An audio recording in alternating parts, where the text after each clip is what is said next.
Hello, I'm an old fart and I have a guilty pleasure. I like knives. You're looking at one of a series of videos where I'm sharing a view into my collection of small folding pocket knives. I'm not an expert or an official representative of anyone or anything in any way. I just like knives. Today, we're going to look at one of my favorite knives, which is this, the Atom by Three Rivers Manufacturing. I'll probably call them TRM most of the time, so the TRM Atom. My relationship with TRM started with an experience that at first I didn't realize was unusual. I saw a very favorable review of the TRM Atom and thought I would like to have one in my collection. After a very brief search, I found an announcement that stock would be available at a certain time on their website. And so I set a calendar reminder and I went to that site at precisely that time and I bought one. No big deal, I thought. After receiving the knife, I was so impressed with it that I sent a compliment by email to TRM, and I got a nice reply in which they told me about their Facebook group and suggested I join. In the Facebook group, I learned how hard these knives are supposedly to get. There were endless posts from people complaining, mainly good-naturedly, that the stock ran out before they got one ordered, or how disappointed they were that they weren't available to be online when the knives went on sale. Like I said, most of the complaining was good-natured and fun, but a few people were actually upset. I learned about the rest of the family of TRM knives and realized that there were a couple more that I would like to have. I also joined the group just in time for TRM to change their release process to smaller, more frequent drops in a time window, rather than at a specific time. This, they say, is easier for them to manage and has not prevented me from picking up the other two TRM knives that I wanted. So see later for reviews of those. I will say that the TRM user community on Facebook are a really good group of generally friendly and helpful people who seem to have interests similar to mine. So let's describe the knife, starting with the size. It's actually quite a large knife, although it doesn't feel large. But we'll compare it to a few well-known objects just to get a sense of size. Here, you can see it's almost exactly the same size as a standard pair of office scissors, and quite a bit longer than a pen. Closed, it's almost exactly the same size as a pocket comb, so it will sit nicely in your pocket. In numbers, the blade is 89 millimeters long, which is 3.5 inches, which is well above the 3-inch range that may make the knife illegal in some jurisdictions. So if you live in a 3-inch jurisdiction, buyer beware. This is a thumb stud opening liner lock knife with very smooth operation. You can flick it open, but being a thumb stud, you also have the option of being able to open it slowly. We'll come back to why that's an advantage in a few minutes. And that's unlike a flipper knife. Here, I'll pull a flipper over here. A flipper knife, which opens fast, of course, but really can't be opened slowly.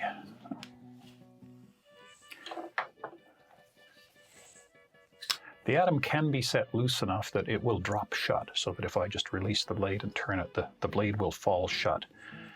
But I haven't done that.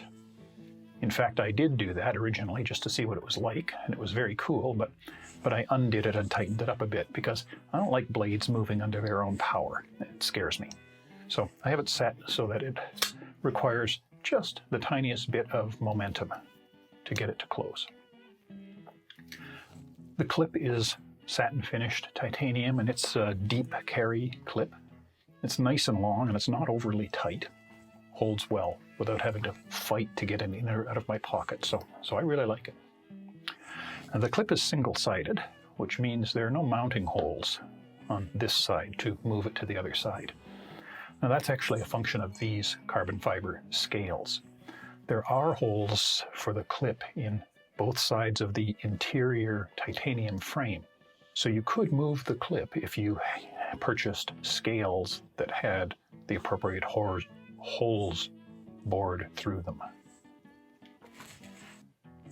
With the double-sided thumb stud, you can open it left-handed, although it's tight because there's no cutaway in that side. So it's possible, but not pleasant, to open it left-handed.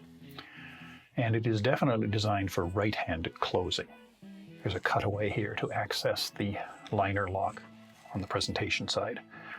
Closing it left-handed means kind of reaching around and pulling the liner lock towards you. A left-handed person is probably dexterous enough to do that, but I can't. So I don't think you can call this an ambidextrous knife, despite the double-sided thumb studs. There's no lanyard hole. This knife is large enough that you don't really need a lanyard for holding it securely, but if you like to have lanyards or fobs just for decorative purposes, well, you're out of luck. The blade is a beautiful drop point with both edges curving inward, so you get a nice sweeping curve. It's very thin, which is both good and bad. The good is that it slices beautifully, with very little hanging up in any material that you're cutting. The bad is that this is not a pry bar. It's not a blade that you can abuse. It's for slicing. The blade, by the way, is made from 20 CV steel, which, as I understand it, is Crucible's equivalent to M390 and is a great steel. Has good corrosion resistance, great edge retention, all of that at the expense of some difficulty in sharpening. Oh, speaking of sharpening, here's a good-sized sharpening choil here, so you can easily access the whole live surface of the blade with a stone without encountering and abrading the shoulder or the thumb stud. And I guess speaking of sharpening, I have sharpened this down to a 0.1 micron edge, so it's got a really nice, beautiful mirror finish on it. I don't know if that will show up well in the photo or not, but it is beautiful to look at. There are a variety of scale options available for this knife. This particular one is polished carbon fiber, smooth, very light. And they have that, I'll bring a light over here. They have that classic carbon fiber woven pattern that I find very beautiful. One of the interesting things about TRM knives is that the scales are hot swappable. You just remove these two screws and the scale lifts off. You don't have to take the knife apart, you don't have to loosen the pivot screw. Same on the other side. This screw and the two holding the clip in place, scale lifts off. So you can easily change the scales. TRM sells a variety of scales for their knives, and there are aftermarket suppliers as well. And so customizing your knife by swapping different sets of scales in and out is a thing with TRM. I mean, there are some people who have quite a collection.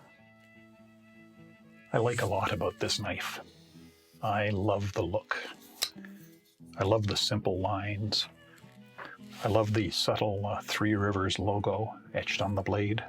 No words there, just a little icon of Three Rivers meeting at a junction.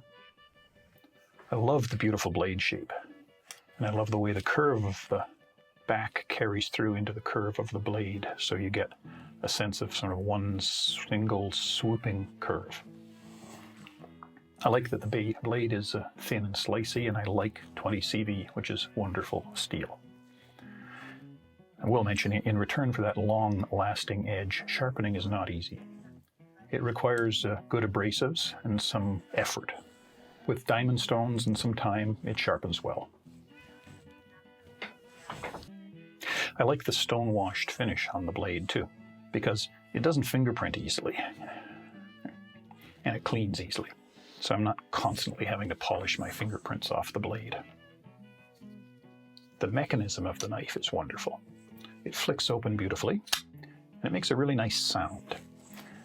It seems like a weird thing to say, but it gives you a nice, confident, sort of no-nonsense snick when it opens. Not too loud, but it's not sort of tentative and feeble sounding.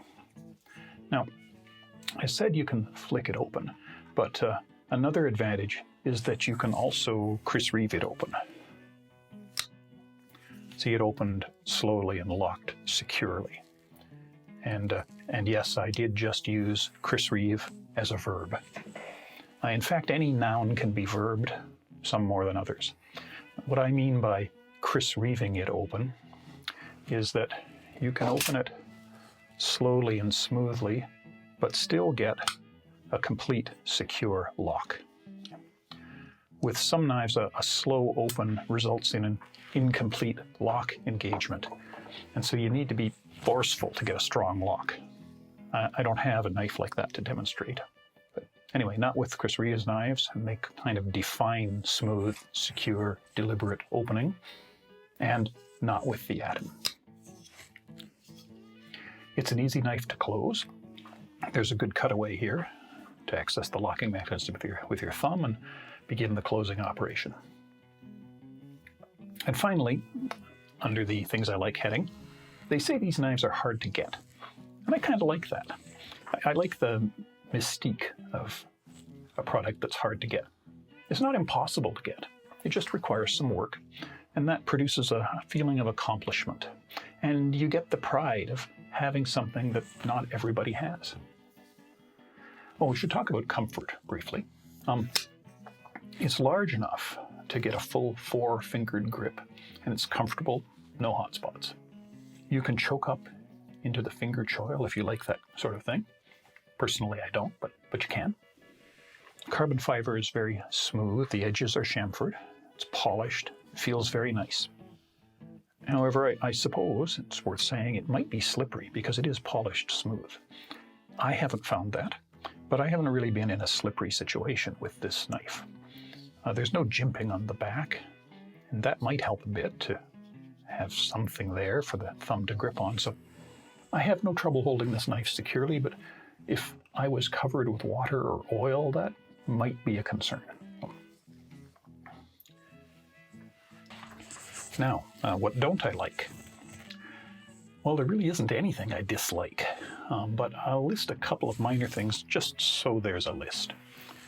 First, the standard problem with thumb stud liner lock knives is that when you begin the closing operation, your thumb is in harm's way. The blade is starting to move towards your thumb, and that scares me. On flipper knives, here, I'll just pull one out here. Flipper knives, the flipper tab ends up over here, acting as a finger guard. So it stops the blade from moving into your thumb. Yeah. You don't get that protection on the Atom. So you just have to be careful to get the hell out of the way before the blade comes around far enough to cut you. Next, I'll mention the thumb studs are not removable.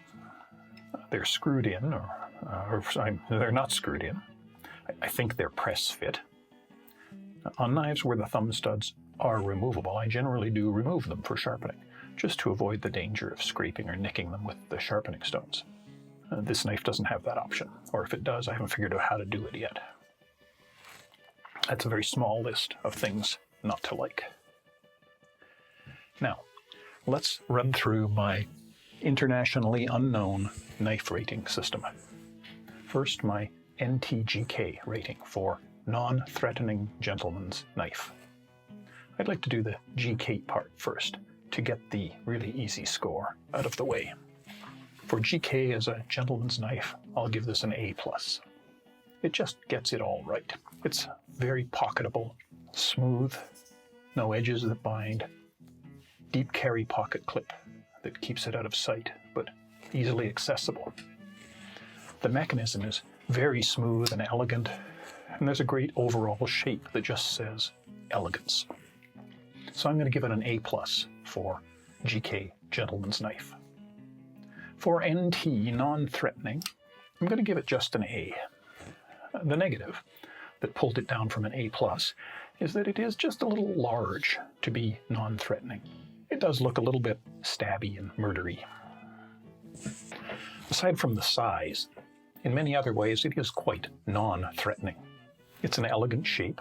There are no artificial jagged corners or space weapon markings on it.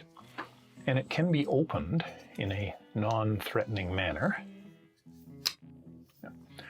Knives that snap open quickly scare non-knife people. So to be non-threatening, I think you need to have the option of opening a knife slowly and quietly. And yes, you certainly can do that with this knife. You can even be even more non-threatening by opening it two-handed. And it's not loud in either case. Just a quiet little refined sneak as it locks. So I'm going to give it an A as non-threatening. It would be an A+ if it was just a little smaller. Now that's just a comment on its non-threatening nature. It's nothing against this knife, which I really love. And here's a hint. If you liked this knife but wanted it to be just a little smaller, well, they make that knife too. That is the TRM Neutron, which is essentially identical to the Atom, but is just a little smaller. So there will be a tour of that knife coming up a little farther down the log. Next, my internationally unrecognized KN rating, which is what will my knife nerd friends think of this knife. In that rating, it scores an easy A+. Everybody has heard of it, but few have seen it. The boutique manufacturer and large demand gives it a cachet of hard to get. It is a pure US designed and made in the US product for people who care about that. I don't, by the way, but I know there are people who do. It has a fantastic blade, thin, slicey, beautiful shape, premium steel. The carbon fiber scales are gorgeous, and the fact that they're hot swappable is fun. So, easy A+ for knife nerds. In summary, I love this knife. One of my favorites. It's on the list of knives that I would keep if I could only keep a few. I don't know if it's the knife I would keep if I could only have one. This might be. Fortunately, we don't have to make that decision, do we? It's definitely my favorite knife in the carrying in polite company category, where the Chris Reeves might be a little too rugged and scary. And although I don't need another hobby, I could see myself getting into collecting and swapping scales. They are apparently going to be doing a titanium scaled version of this knife, and I will definitely be chasing after that.